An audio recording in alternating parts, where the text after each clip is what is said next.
Hello everyone, today we'll be discussing the critical role that instructional coaches play in supporting classroom teachers with a specific emphasis on building trust and effective communication for instructional coaches. For this video, we will focus on how building relationships with adult learners, particularly teachers, is key to fostering a positive and effective coaching environment. Let's first focus on the importance of building relationships with adult learners. One of the foundational principles of instructional coaching is the need to build strong, trusting relationships with adult learners, in this case, our teachers. This is crucial because, as research suggests, trust is at the core of any productive learning environment. Teachers, like students, need to feel valued, heard, and supported in order to be open to new ideas and changes in their teaching practices. Building these relationships takes time and intentional effort, but it is absolutely essential for instructional coaches who want to create a culture of ongoing professional development and support. Let's take a look at the following clip, which shows an example of how coaches can do this. Hi, Miss Vanilla. How are you doing today? Hey, how are you doing today? What are you working on? I'm doing good. I'm working on the lesson of the day. Oh, what does it look like today? Well, today the students are going to work on calentamientos and pretéritos, but I'm struggling to find a third activity for them. Oh, maybe I can help you with that. Let's see.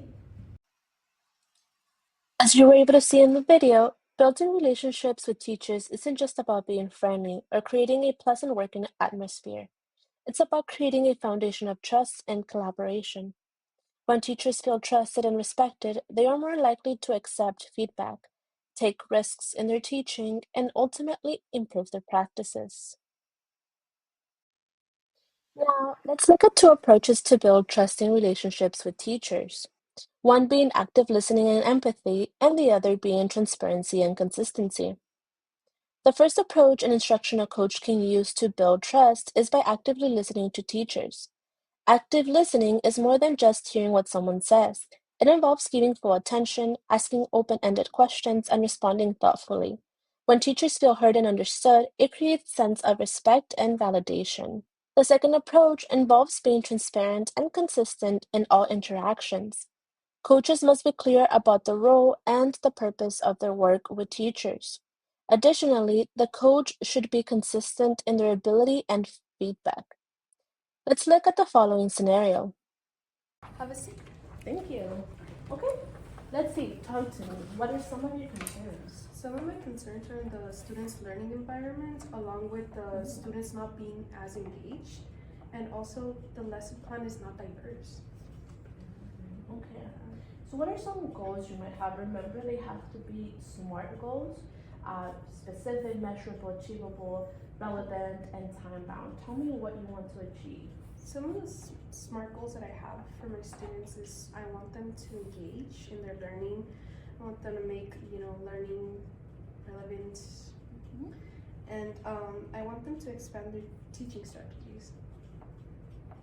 Perfect. I like your goals, and I think that working together, we can make it happen. Let's do this. Now, let's focus on strategies for communicating effective feedback to teachers, including descriptive non-judgmental feedback and positive reinforcement with constructive suggestions. Once a trusting relationship is established, the next crucial step for instructional coaches is providing effective constructive feedback. One key strategy is delivering descriptive feedback that is specific and non-judgmental. This type of feedback focuses on observable actions rather than making subjective or evaluative statements. Another strategy for providing feedback is to begin with positive reinforcement before offering suggestions for improvement. This approach not only highlights strengths, but also provides clear and supportive suggestions for growth, creating a balance between recognition and improvement. Hi, Ms. Vanilla. Thank you for joining me today to discuss um, the post-observation findings. So I want to start with saying that you are an amazing teacher. You are doing so good and you're improving every day. Let's start with some of the strengths that I saw from your lesson. One of the things I noticed was that students were on task. There was a good delivery of the lesson as well, and there were no major behavior problems. Students were doing what they were supposed to be doing. They were on task the whole time, and they were taking notes as they should, as per your lesson plan suggested.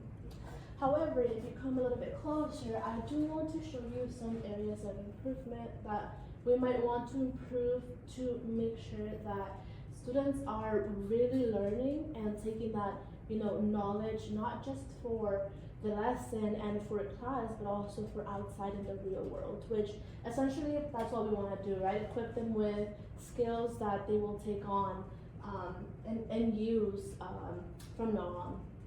So some areas of improvement can be there was a lack of opportunities for students to demonstrate what they learned. So what you might want to do that ties to number two, that there was no use of technology. Maybe you want to use some technology like Pear Deck on your lesson. So instead of doing it maybe through Google Slides, which you can also pair Pear Deck with Google Slides. Maybe you can do it through there and have students, while they're taking notes, also be able to use their Chromebooks to demonstrate what they're learning. So stopping midway, stopping along the way, to have them demonstrate one way or another, whether it's through a question or a multiple choice or true or false, so that they can show you that they're actually learning, the material that you're teaching them. So use a little bit more technology that might work, or post lesson plan. You can have them do something with the computer, where you can see in real time, how students grasp the material that you're trying to teach them. It was also not very culturally relevant, which is something that we're all working on, so don't worry about. It's something that is a work in progress, so we're trying to make sure that the students, see themselves through the lesson because it becomes relevant to them, and they also enjoy it more, and they tend to learn it better when we teach it in a way that makes sense to them, that it's relevant to them, that it's practical.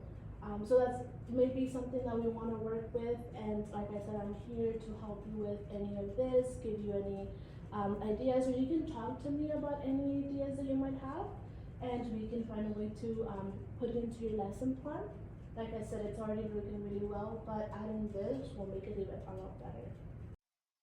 Summarize, building strong, trusting relationships with teachers is crucial for instructional coaches to be effective. By actively listening and being transparent, coaches can create an environment where teachers feel supported and open to change. In turn, when giving feedback, coaches should focus on being specific, descriptive, and supportive, offering constructive suggestions while recognizing the teacher's strengths. These strategies help ensure that the coaching process is not only productive, but also collaborative, fostering long-term growth and success. By implementing these approaches, instructional coaches can empower teachers to improve their practice, ultimately benefiting the student they serve. Thank you for listening, and I hope these strategies help you foster positive, trusting relationships with teachers in your own coaching practice.